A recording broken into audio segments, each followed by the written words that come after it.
It was supposed to be a coronation, not a collapse.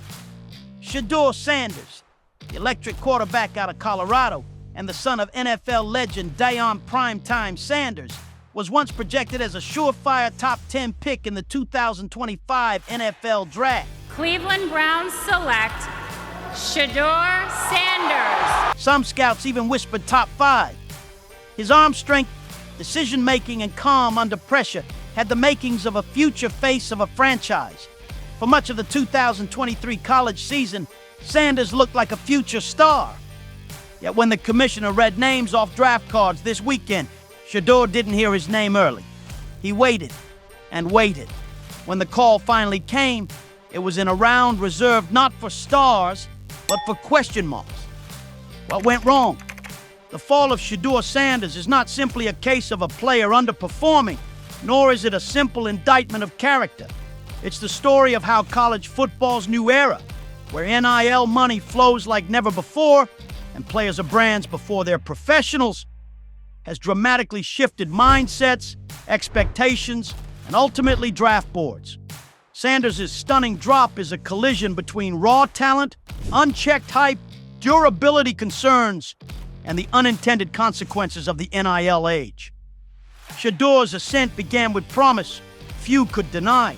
After a dominant stint at Jackson State under the tutelage of his father, he transferred to Colorado when Deion took the Buffaloes job.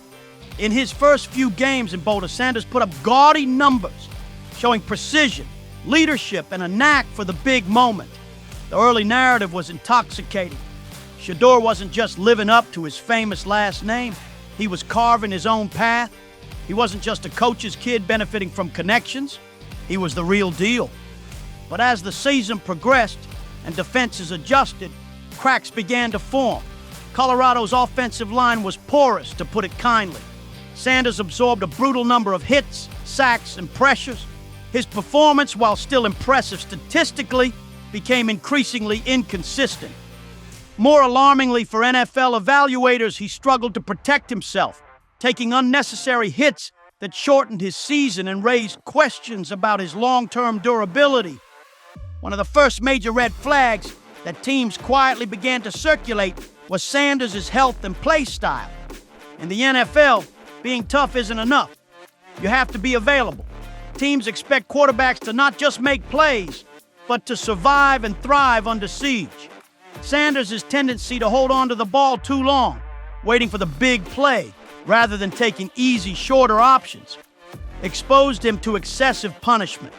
As one longtime NFL scout put it bluntly, you can teach a quarterback to throw faster. You can't teach a body to take fewer hits once the damage is done. Multiple front offices questioned whether Sanders' physical tools could hold up at the next level. If he couldn't survive a full college season against Pac-12 defenses, how would he fare against NFL front sevens filled with Pro Bowlers?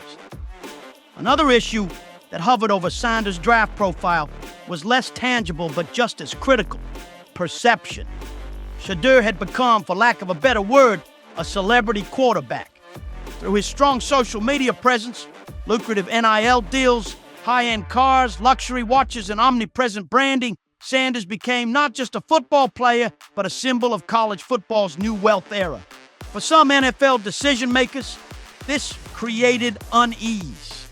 Was Sanders primarily focused on his craft, or had the trappings of early fame dulled the hunger required to succeed in the ultra-competitive world of professional football? A top executive from an AFC team said, "You have to ask yourself, is he chasing greatness or is he chasing the bag? Because greatness comes first and then the bag follows. If you get that backward, this league will eat you alive." Sanders' camp reportedly conveyed that he had preferred teams and destinations. Some reports suggested that if the situation wasn't to his liking, Shedeur could return to college for another year rather than enter a rebuilding NFL franchise. Whether those reports were 100% accurate or not, the mere perception of selective commitment scared off several teams. In a draft war room, the smallest doubt can become a deciding factor, and Sanders, fairly or unfairly, had planted many seeds of doubt. The truth is, Sanders' story cannot be fully understood without examining the profound impact NIL has had on college football's elite players. Before NIL, the NFL draft was the first real payday for most athletes. Financial security depended on making it to the league and succeeding. The hunger to reach the next level was sharpened by necessity. Now, many top college stars like Sanders are already millionaires before they ever play a down of professional football. In some ways, this is a monumental step forward. Players deserve to share in the revenue they help generate. But there's a flip side. For a select few, early wealth can change the calculus. It shifts focus from getting there to staying relevant. It encourages brand building, personal marketing, and social influence, all things that aren't inherently bad but can distract from the lonely grind of elite athletic development. Shedeur Sanders was the poster child for this new era, and NFL teams, creatures of habit and conservative judgment, didn't know how to digest it. Is it any surprise, then, that the league, slow-moving and cautious as ever, chose to pass on a player who didn't fit the traditional mold? To be clear, Sanders is not the first quarterback to face this type of intense pre-draft scrutiny, nor will he be the last. The NFL is notoriously fickle when it comes to quarterback evaluations. For every Joe Burrow or Patrick Mahomes, there are multiple highly touted prospects who flame out spectacularly.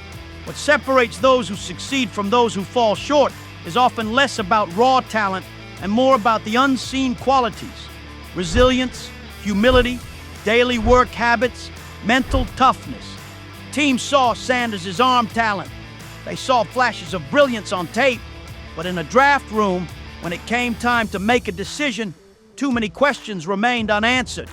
Was he willing to be just another guy in a locker room for a while, learning, grinding, paying dues? Or did he expect to step into the league as a superstar, as he had in college?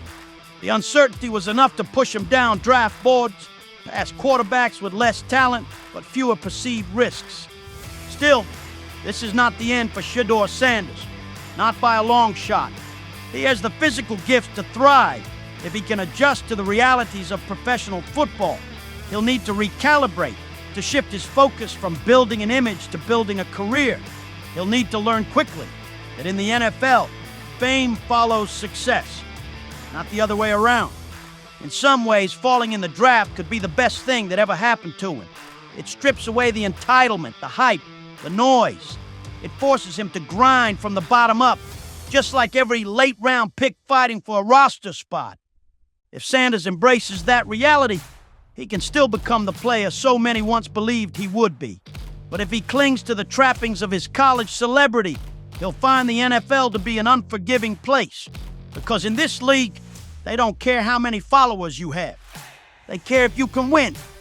Shedeur Sanders' fall should serve as a powerful lesson for every young star riding the NIL wave. Talent matters, branding matters, but nothing replaces hunger, durability, humility, and the daily pursuit of greatness. The NIL has changed the game, for better and for worse. But the NFL hasn't changed. The league still demands excellence, accountability, and a focus that can't be bought or marketed. Shedeur Sanders' story is far from over. The fall might have been hard, but sometimes hitting the ground is exactly what it takes to launch even higher. If he puts in the work, stays locked in, and blocks out the noise, Shedeur still has a shot to rewrite his story. And trust me, the league isn't ready if he does. Make sure you hit that like button, subscribe for more, and let me know in the comments. Do you think Shedeur bounces back, or is this the start of a tough road? Peace out.